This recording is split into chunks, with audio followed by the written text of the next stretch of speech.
when Mary asked me for a title, and I already told the story, Mark, sorry. So before I start seeing Mark, I just want to thank you, Mark, for bringing me to the South Bay, and Arun Majumdar and Sally Vanson for bringing me to Precourt. I'd like to all thank you for coming this afternoon, too. I know it's a Monday afternoon. I usually sit around somewhere there. I attend these seminars as well, and I love them. But it can be taking away from your commute, so thank you.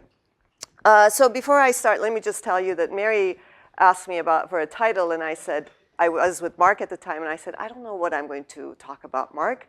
And he said, how about enabling 100% renewable clean energy for all?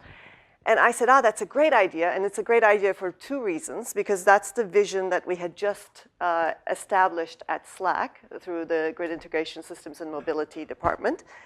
And then the other thing is that it's such a nice umbrella that I can add any tagline to it and focus the presentation on that. I could add microgrids, I could add blockchain, I could add, distribution system operations. I could just add anything and it would work. But I did decide to stick with what I know, and I added load flexibility. Yeah, so I'm going to talk about facilitating the enablement of 100% clean energy using load flexibility. So let me just tell you, I'm going to give you a little bit information about demand response, recently being called load flexibility.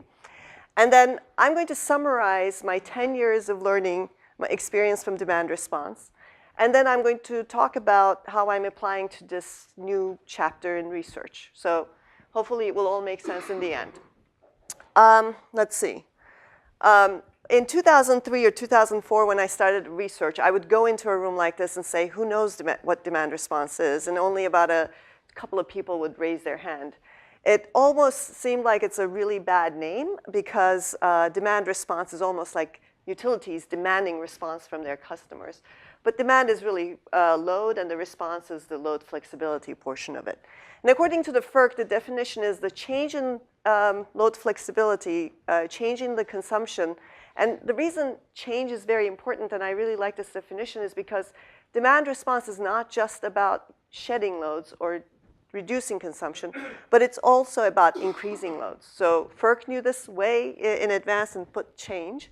And it's changes in response to price or reliability signals from the grid. And we've been exercising demand response, trying to operationalize it for the last 10 years, 10 plus years. I want to just give you a little bit context into how demand response fits with other demand-side management activities. So everyone is familiar with energy efficiency. It's been around since the 70s. It is about, from a building's perspective, it is about getting the most services out of each kilowatt hour. So if the service is HVAC, thermal, visual, you want to get the most out of each kilowatt hour by making it efficient. Then as a building facility owner and manager, you really need to pay attention to time of use of energy. When is energy cheap and when is energy expensive? And try to shift your loads according to that. Then there's the peak load management. This is a big issue for larger customers because they have to deal with what's called demand charges. And demand charges are set by the maximum amount of demand you have in a month or a year, depending on where you are in the country. And the industrial customers especially pay a lot of attention to this because demand charges and utility bills in general make up a lot of their operational costs. So they really have been in the forefront of dealing with demand charges and peak load, managing their peak load. And when you go to the right, you start to think about demand response and its interaction with the electricity grid, your building loads interacting with the electricity grid. And it can happen in different time scales. It can be a day ahead DR, a month ahead DR, or it could be much faster in seconds, responding to regulation signals. If you go from left to right, as I said, the service levels are optimized for energy efficiency, but for demand response, the service levels may be reduced for a period of time. That means we are trying to look at acceptable, but at the same time, perhaps detectable strategies in terms of services. If the strategies that we're using for demand response are not detectable, that's great. Maybe there's more we can do. And if they're not acceptable, then we need to back off a little bit and find ways that they can be acceptable for the period of time that demand response is operational. On top of it now, the building managers have other things to think about. They need to think about all the storage that they can install in their building and what it means to them in terms of their bottom line, in terms of their investment, how big that storage should be, or how much, what they can get out of that storage unit. They have to think about solar. Given the incentives in California and elsewhere, there could be a lot of opportunities in the price of solar going down. There could be a lot of opportunities for reducing their peak load and other demand-side management activities. And then when we think about this piece, I wrote Open ADR here. It stands for Open Automated Demand Response. And I'll talk a little bit more about this later on. But as you start interacting with the grid in really fast time scales, you can't do it by hand anymore. So you need to think about automating this process.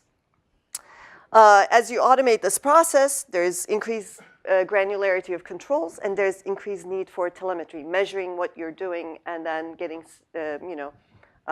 compensated for that. Okay. Here's another way of looking at these interactions, right? I told you a little bit on that graph, but it's really nice to see it on graph. Energy efficiency is all about reducing consumption at all hours of the day. Price response and peak shaving is really shifting loads to cheaper price periods and then reducing your peak.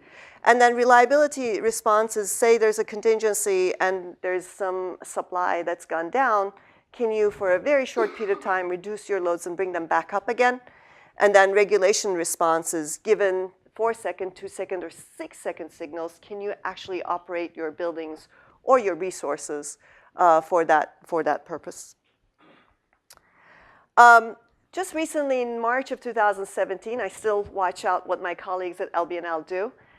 They published a DR potential study in California. And the way they categorized demand response is shape, shift, shed, and shimmy. So you can imagine all the publicity they get with people shimmying. Lots of fun animation going on there. But this is a very important study because it tells us what the demand response potential in these different categories are. And it builds on an earlier work that I had done, and I'll talk a little bit about the early work that I did. And I recommend everyone to take a look at this study if you're interested in demand response potential in these areas. Okay, so what's the motivation for demand response? Now that we know what it is. So earlier, the motivation when I started this research, after the blackouts and brownouts in 2001, the peak load was growing faster than the base load, so we needed to do something about the peak load. We had about 10% of our capacity reserved for 60 hours in a year in California, which was a huge waste. So the idea is, can we actually lower the peak? Can we actually lower the peak on those 60 hours so we don't need to keep that capacity available? That's how it started, but with renewable portfolio standards adopted in 29 states, it grew to looking at if we can mitigate the intermittent renewable resources using demand response as a product in the ancillary services market. So a huge change in the way that it's being used, and it's evolving as we talk about distributed energy resource integration as well. Okay. The other piece is economics, of course. If we can have some price elasticity of demand, then we can actually use it to manage the volatility of prices in the wholesale markets, or if there were distribution system markets, potentially distribution markets as well, retail markets as well.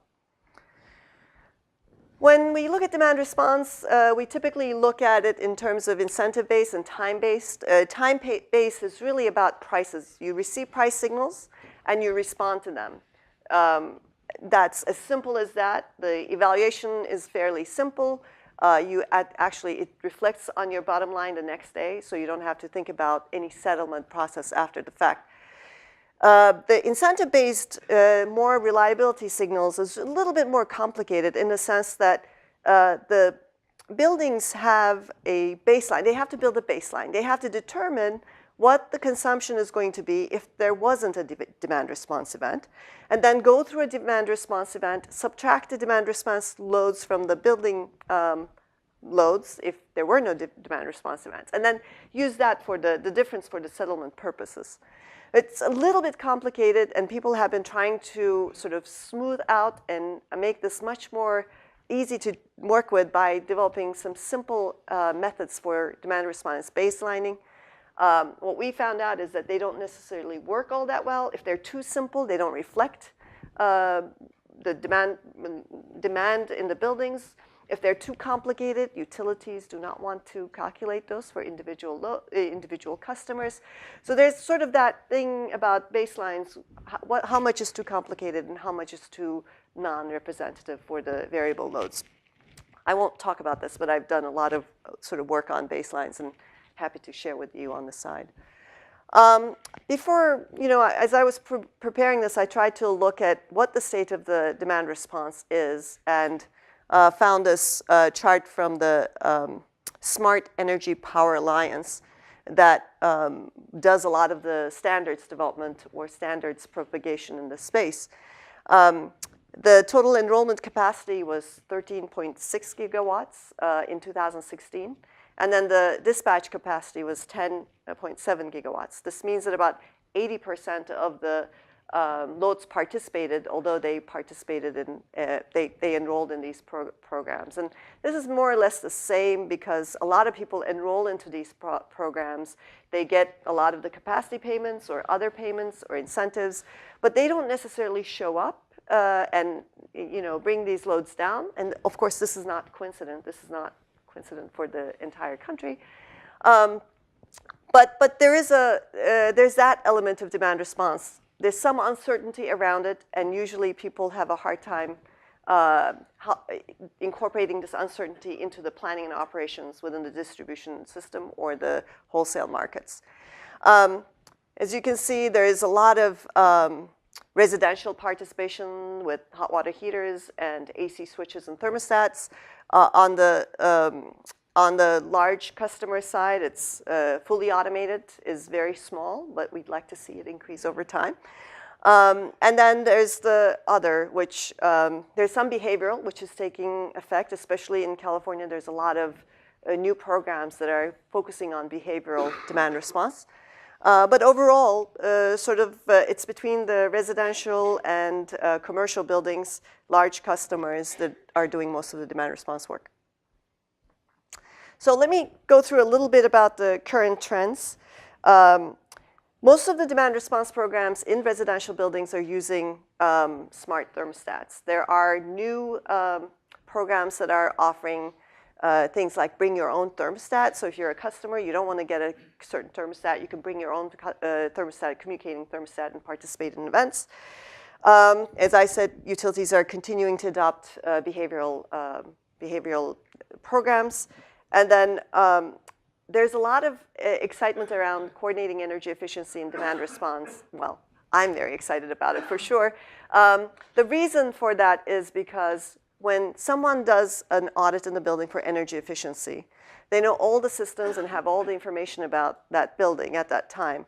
So adding a demand response audit on top of it would be nothing in terms of the time and energy spent on an energy audit. And then adding demand response capability in a building as energy efficiency measures are being added is also a very logical and low-cost way to demand response adoption. So we've been sort of trying to push towards that for a long time, trying to get utility audits, energy efficiency audits to have demand response, also embedding these capabilities during the energy efficiency adoption phases. There's growing application, there's growing electric vehicle on the grid, and there's growing interest in using electric vehicles for load flexibility, and I'll talk a little bit about some of the work I've done in this area with some colleagues. And utilities are really interested in doing more locational specific DR, but they haven't really operationalized that all that great at this point in time. But those are going to be the way forward in the next couple of years. Okay, so a little bit on the demand response policy update. FERC Order 745 was a big deal for demand response, and there was a period where it was thought to be vacated, would be vacated, and it didn't happen. The Supreme Court upheld the FERC ruling, so that demand response can participate in the wholesale markets. These kinds of policy sort of stop and go are really bad signals for the industry because they start investing and they stop their investment, they lose a lot of momentum. And so that's sort of too bad. And then the rules for DR in the Northeast is changing. Northeast wholesale markets are changing. They're becoming a lot more stringent. PJM used to just be much more flexible and allowing buildings to participate or load to participate only certain hours of the year. Now they require that the loads participate all the time throughout the year. And then New England ISO is penalizing for this because a lot of people get capacity payments, but then they don't show up in the market when they need to. They used to have no penalties for those kind of situations, but wholesale markets are saying, you know what, if we're going to pay you for capacity, we need you to show up. And if you don't show up, we'll make sure that you're penalized for that. Okay, so going forward, there are increasing variability in the grid edge due to variable solar and adoption of electric vehicles that are putting a lot of loads in different times and switching the peaks. So distributed energy resource integration with DR is something that needs to happen. Consumer products entering the power space is a big deal.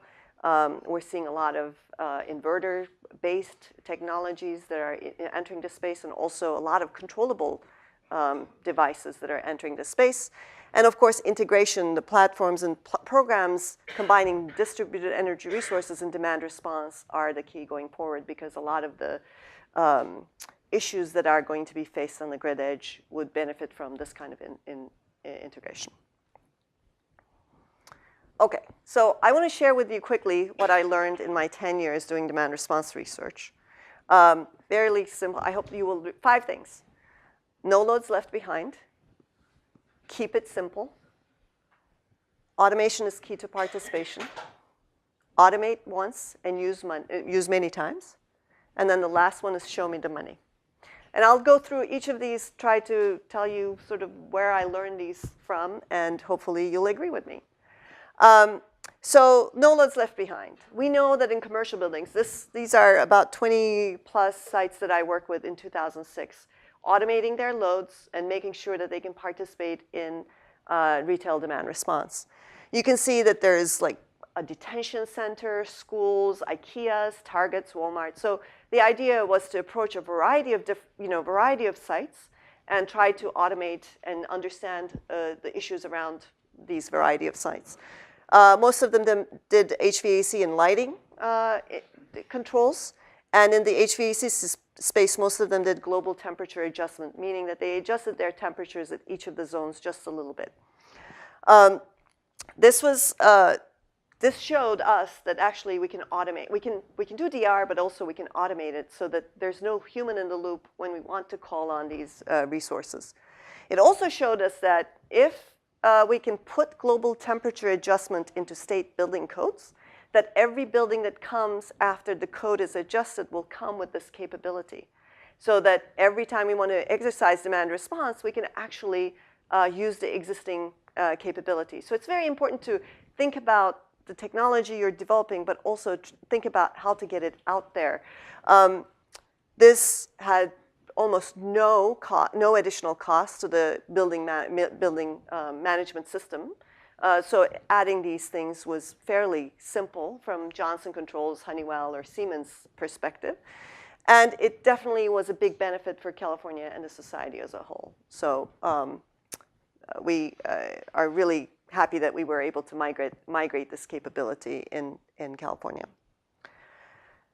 Then there's the industrial customers. They're very, very savvy when it comes to understanding peak loads, and they're very savvy understanding how to manage their peak load. So adding this additional capability, just 60 to 100 hours a year, was a no-brainer for them. We looked at the existing, our funding at the time was from the California Energy Commission, so we looked at the top industries in California, and these were the top ones that we came up with, and did tests and field studies in each of these entities. In addition to trying to coordinate demand response with energy efficiency standards like ISO 50,000. We also try to sort of understand the flexibility that's available in these industries and then try to exercise it. The way I look at industrial facilities is that there's product systems and there's support systems. Support systems are the HVAC and lighting, typically, that is required for people to manage those facilities. And product is the manufacturing piece of it. And when we go deeper into the manufacturing, there's such low-cost storage capability in many of these sites that it's just amazing.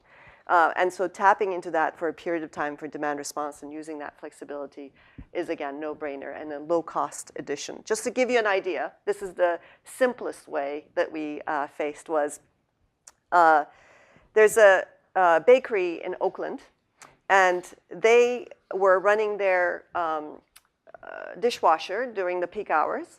And instead of running their dishwasher during the peak hours, they bought 300 new trays. And so they could ride through that peak period without washing with these extra trays and then wash them at night some other day. So this is sort of the simplest flexibility that you can find, but it's still a very good flexibility and it's very, very low cost. So we need to think about those low cost options when we think about the industrial facilities. Okay, so on the residential side, as I said, thermostats, pool pumps and water heaters. But there's also a lot of exciting new technologies that are coming up that I'm really excited for sure. A Google Home or an Amazon Echo can have a little chip that communicates over the Zigbee to my smart meter. And I can actually, or I should be able to, they don't do it right now, but I'd like to, have them tell me what my consumption is or some insights from my meter that's useful to me in terms of managing my home.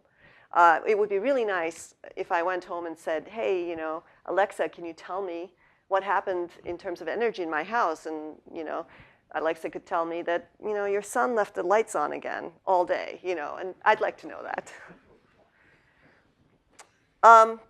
So keep it simple. We need insights, not data. I like data, and I like to download data, and I like to take a look at it, but not a lot of people are like me, so giving insights to people is really helpful. When was the event?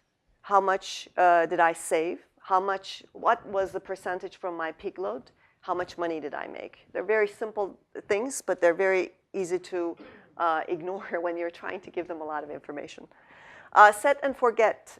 People want to adjust their demand response strategies and forget about them unless they stop working, right?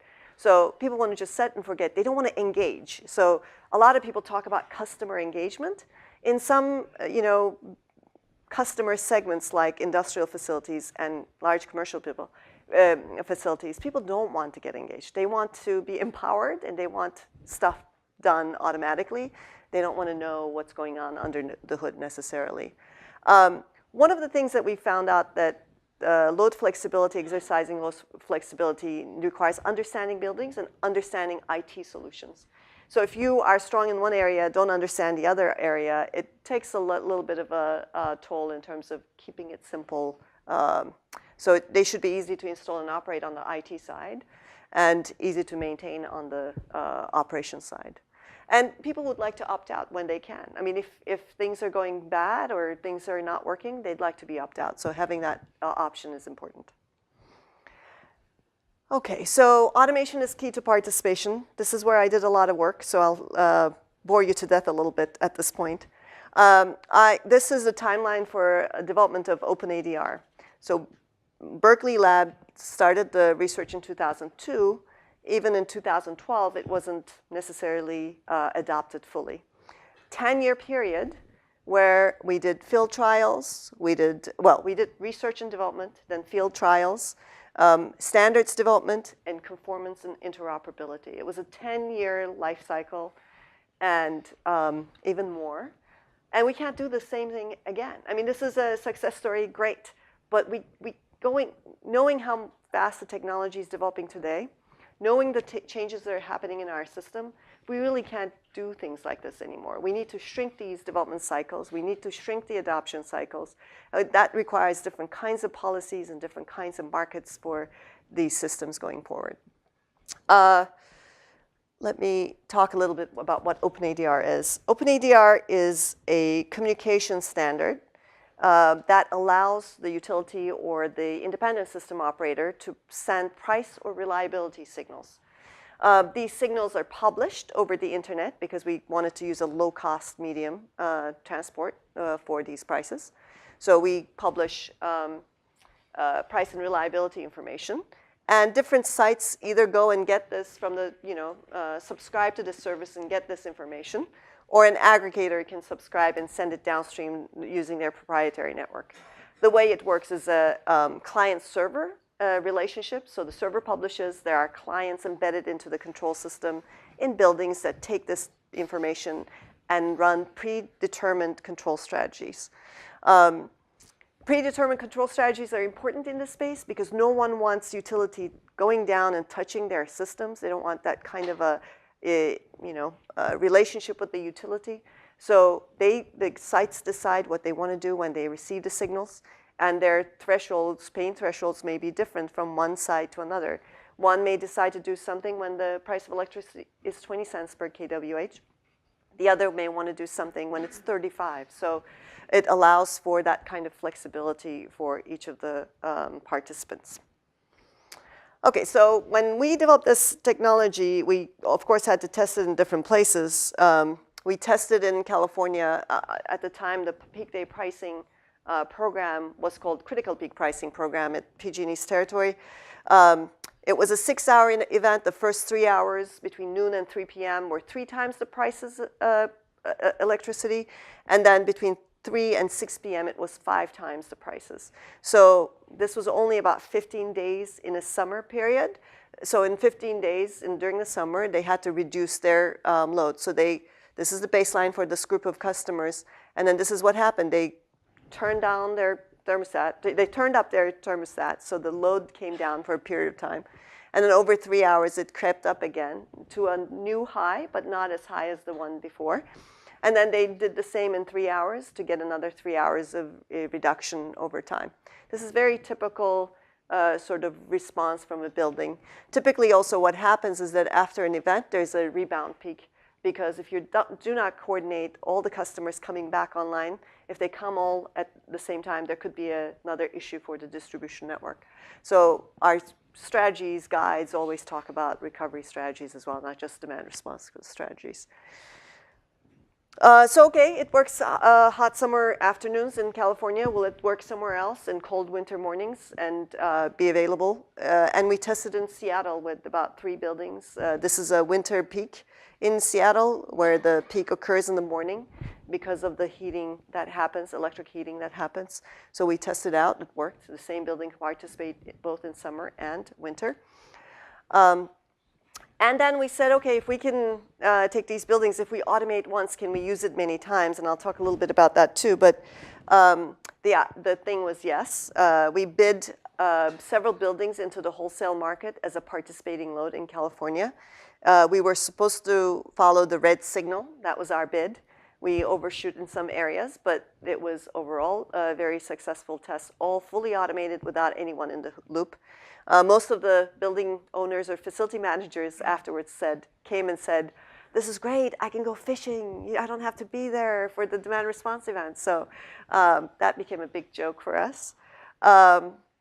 Let's see, and then Open ADR is a NIST standard and being used all over the world right now. So I'm not going to work on that, talk about that. Okay, so then the idea was, okay, so we can automate this and we can use it hot summer afternoons. Can we use it for wholesale markets as well? I work with Walmart and trying to get them to use their lighting and HVAC systems for non-synchronous reserves. It was very successful again, but the biggest thing was they were really impressed that there was no noticeable rebound at that time. This was done with Jason McDonald at Lawrence Berkeley Lab. The other thing that we did was in California, we said, okay, let's use these resources in the wholesale market. So Santa Rita Jail, which is a microgrid, decided to use a fuel cell for participation. I'll talk a little bit about how they did in terms of their bottom line. But the fuel cell was able to respond about 750 kW, and they were able to participate with that kind of a resource. Not a lot of loads, but a lot of other distributed assets behind their meter. So let's talk a little bit about show me the money. Some customers have cash flows issues for these price-based programs. As I said, when the critical peak pricing or peak day tariff comes about, customers get paid credits for their consumption during the summer and get charged by extra cost during the demand response events, maybe 15 times a year, 4 hours a day. And imagine you're a facility owner and you have sort of laid out your budget, and all of a sudden in May you get hit by these hot wave, and then another one in October. You get hit with these really high utility bills in May and October. If you don't understand how to offset it with the credits, it becomes a mess. So the first year we did this, we got a lot of calls and people were trying to figure out, can I get off of this? This is horrible. How am I going to pay for it? So that we realize it's a big issue for some large customers. And utility programs don't usually make, pay a lot of money for these, in California especially. But most sites use the same technology and use it for demand charge management, and they save significant amounts of money. On the wholesale participation, I want to talk a little bit about what the, sort of the benefits look like. We did an intermittent renewable management pilot with PG&E, where we took these companies. Some of them were okay with us using their names, some not so much. They qualified for this much reduction in their certification period, and they used HVAC lighting, and some of them did storage. Then when the time came, they started bidding into the market. I want to just show you this, where Alameda County, for example, bid into the market about 828 hours during their participation. They only got awarded for 13 hours.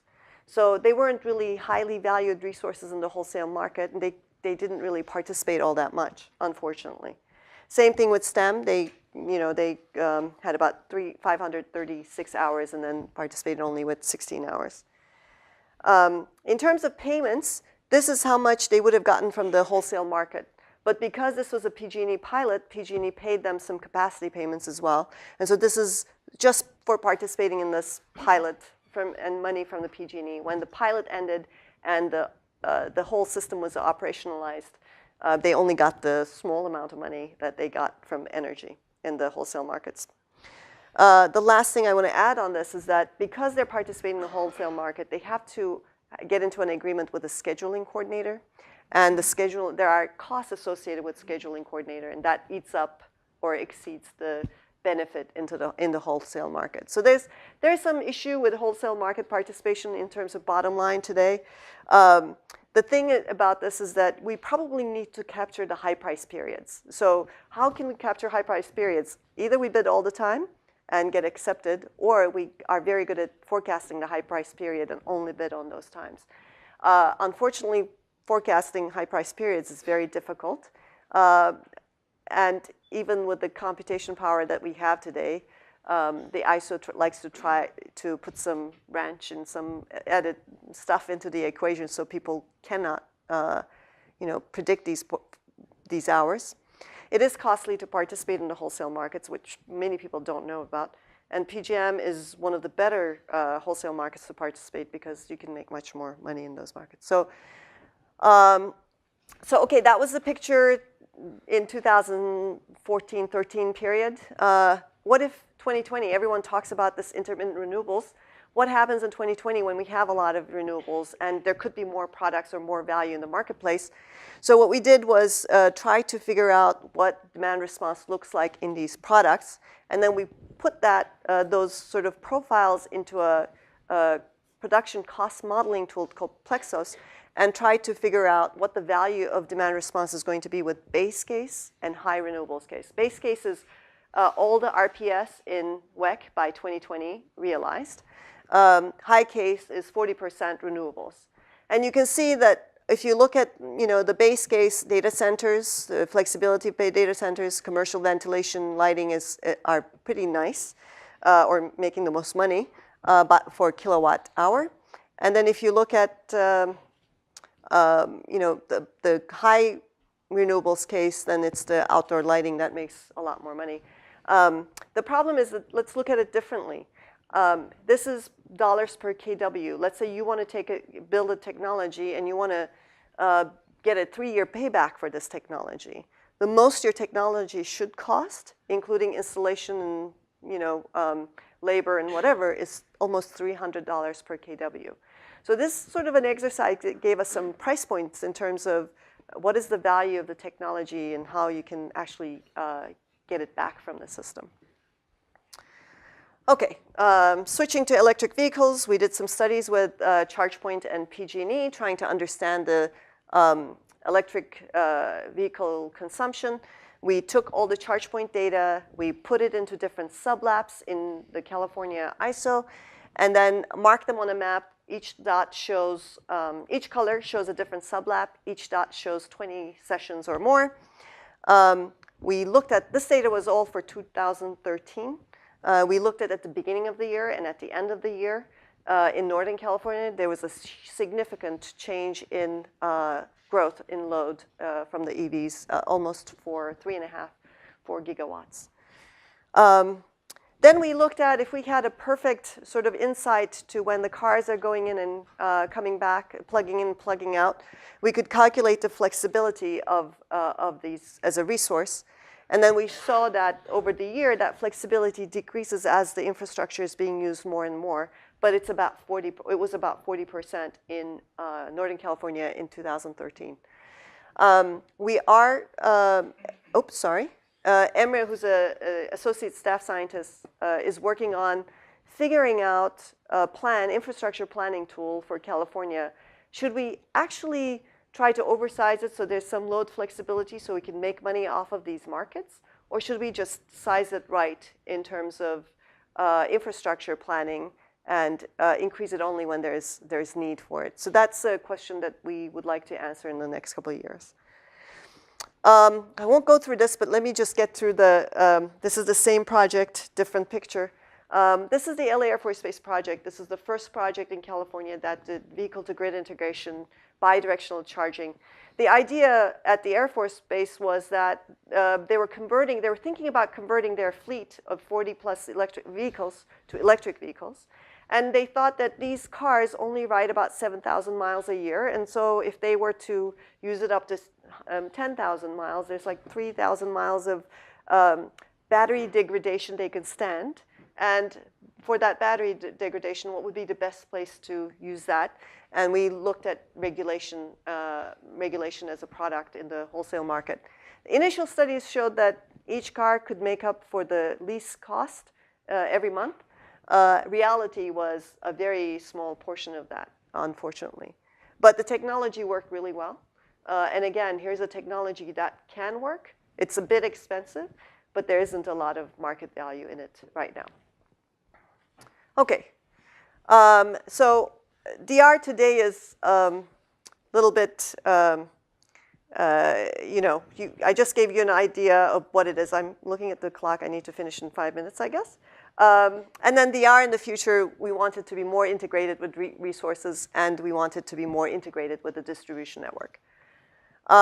Something that we're doing today is called VADR. VADR stands for Visualization Analytics for Distributed Energy Resources. The idea is that we are getting all this data from the system. Can we actually look at the data together to really figure out the flexible resources? I know it's sort of way down there, but there's a whole infrastructure that needs to be built, and also all sorts of analytics that needs to be built so that we can calculate the collective flexibility of these resources. This is one sort of piece of data that we have developed and tested. We used Texas Pecan Street data and ERCOT prices. And we saw that by using HVAC and storage together, we can replace 30 to 50% of storage just using the flexible load. So we don't need that much storage. So why is this, so why bring all this work together? Because enabling requires that all the existing resources need to work together. We need new tools to take advantage of, and new methods that we need to take advantage of. Sharing the data insights and techniques. Learning and solving problems, which we can get from machine learning and AI. Reacting to changes in different timescales, communication control sort of requirements, and new platforms, which is Vader and another platform that we're building called Grid Resilience and Integration Platform. And we need new market mechanisms and policies. And finally, I'd like to work towards an autonomous grid. But there are lots of things that we have to figure out before we get there. We figured out really well on the airplanes how to do this. We are very good at cars, because I drive one, or it drives me. And we haven't figured out how to do it in buildings. Buildings are not more sophisticated than airplanes or cars, but for some reason, maybe it's a value proposition, we haven't done all that well with buildings.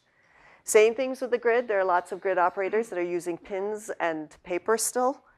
And we are providing a lot of information, but someone has to put it together. So there's still a human in the loop. So our goal would be to take data, convert it into insights, use it for automation of certain tasks, and then bring those tasks together and prioritize them so that we can build an autonomous grid. The only problem with that is that when you look at the grid modernization, there are lots of requirements on the electricity grid. It has to be affordable, safe, accessible, reliable. After the, it has to be, after the oil embargo and the energy crisis, we said it should be clean. We said after 9/11 and Stuxnet that it should be secure. After hurricanes, we said it should be resilient and flexible. Now I'm saying it should be flexible. We're putting all these requirements on our grid, but we're not really quantifying. So without quantifying and building these metrics, it's really difficult to automate and even make it autonomous.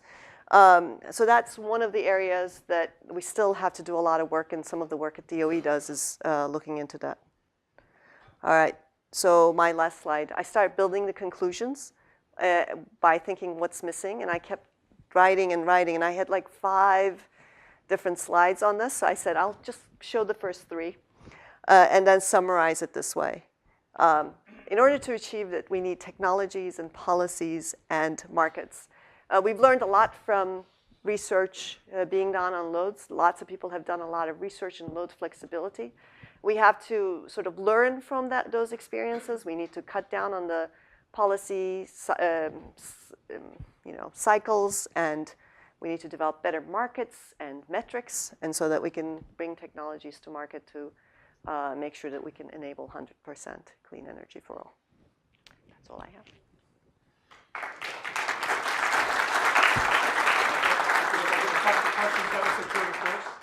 Across a lot of different material. Can we start with students? Any student questions?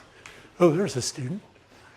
Hi, I'd be really interested in hearing a little bit more about why your project with the LA Air Force ended up being less profitable than you expected. Okay, so cars, let me just tell you that the car and bidirectional inverter combinations were the first time ever. And so they cost a lot of money. The cars were $20,000. The bidirectional units were $30,000. So car inverter sort of combination was $50,000. When you look at trucks and vans, that number even increased significantly. So infrastructure cost is huge.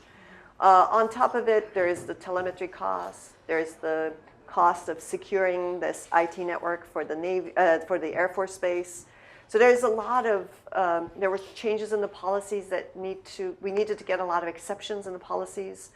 So it wasn't just costly, it was time consuming, and it was a great learning experience. But in the end, the money made was very, very little too, so. Was the revenue you received from participating in the market, was that significantly different from what you had expected? Yes, so we were hoping that each car would be able to pay the lease, a monthly lease from that interaction.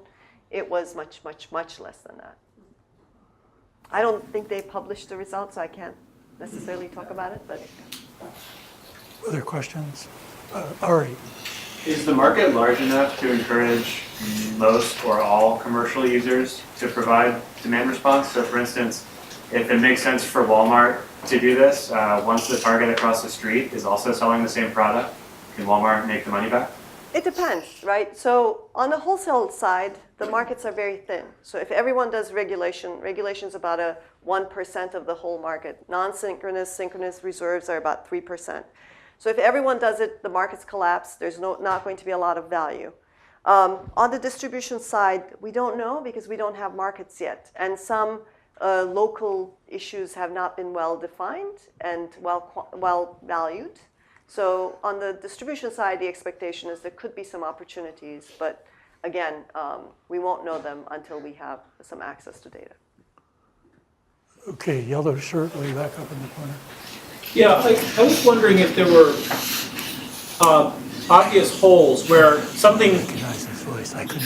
in a cheaper way than this example with using the cars to, put energy back in the grid.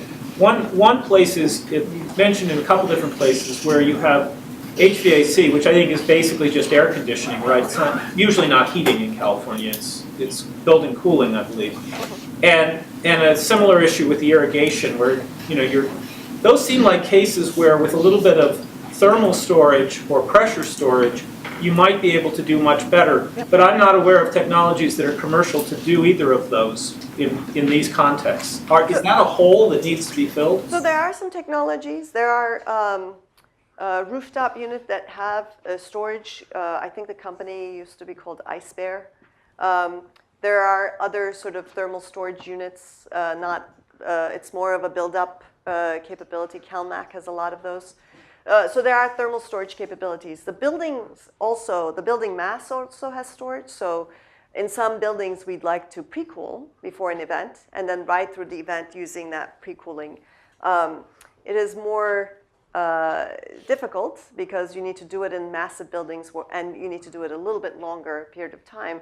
So benefits and costs have to be evaluated in different building areas.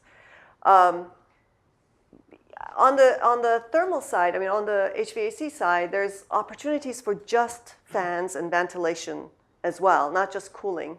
There have been a lot of studies around using the fans, using the fan speed to respond to regulation signals. So there's that capability as well. So lots of opportunities. Other questions? Sir? Those of us who live in Palo Alto, and maybe Stanford campus as well, we're under the umbrella of Palo Alto Utilities. I'd like to get your opinion, as one who worked in the field for quite a while. How would you grade Palo Alto Utilities in terms of adopting these kinds of technologies? Maybe I could ask the same thing about PG&E. So I can tell you that Palo Alto was one of the early adopters of Open ADR.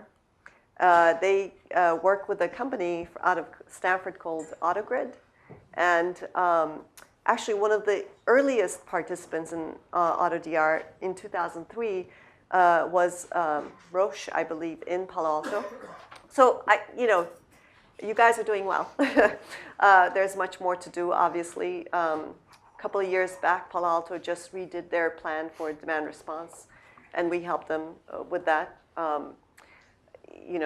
They're trying to figure out how to do this well as well. So we work with them closely. Any other questions? Thanks for a great talk. On slide 23, where you had some data on several new organizations participating in the pilot program, and I just noticed that one line item, Northwest Natural, had 0 days of participation, although evidently they were involved in that pilot. I was just curious if you could shed a little bit of insight on. Yeah. So the way it worked is that let me try to remember this. They tried to participate, but they could not bid, or when they bid, that they weren't metered properly. There were all sorts of comedy of errors that were happening with that site, and in the end, they just could not get in one bid during that pilot season. It wasn't because they couldn't; they were capable, but it just sort of things did not line up for them during that pilot period. But they did participate. They did have a low power mode, and they were eager to get it up and running. I think there was another one back up here someplace. Any other questions? Sir? How much energy is a percentage of all these years is typically just wasted? Like a room with a light on and no one in there? Yeah, I don't. On the residential side, I'm fairly new. Commercial buildings, I'm better at it. But yeah, residential, if anyone knows, help me out. Because that seemed to be the I'd like market to phone a opportunity for autonomous residents, right? Or a simple one. He does all sorts of analytics for residential buildings. Jim?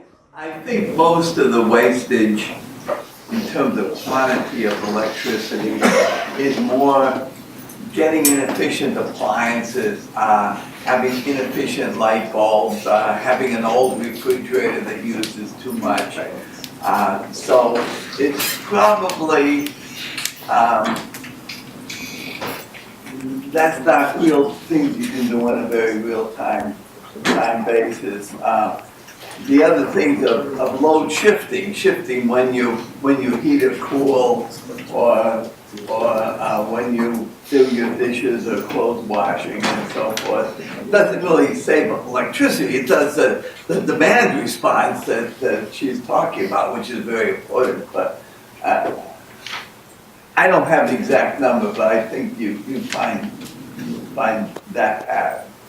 There's one question I had on the lack of sophistication in building management relative to airplanes and cars. Is some people have started looking, and I wonder if you saw this, into institutional things like the way the construction and management industries are organized and the way they do contracts, and the architects don't integrate very closely with the engineers that don't integrate. This is Ray Levitt and others through actually the Precourt Energy Efficiency Center had a project like that. Yeah, is that something that you observed in practice? Yeah, there's a lot of discussion around this about building industry being very fragmented, and that fragmentation and siloing really doesn't enable something like that. So that's one of the issues. The other, I think, there isn't a lot of understanding of occupants and occupant comfort, especially granular occupant comfort. So if we can figure out where the occupants are and what they want, then automating that may be a little bit simpler. Yeah. But I think that's one of the issues too. Yeah, there's a couple of, we won't go into it now, Y2E2 stories, because there has been some instrumentation and things there. And people were told they shouldn't feel uncomfortable because the building management program said it was just fine. Yeah. But they were either much too hot or much too cold. So that's a good, I think, another great area to keep working on. Any other, one final question we could do if anybody has one? If not, let's thank Sila for an obviously very stimulating talk.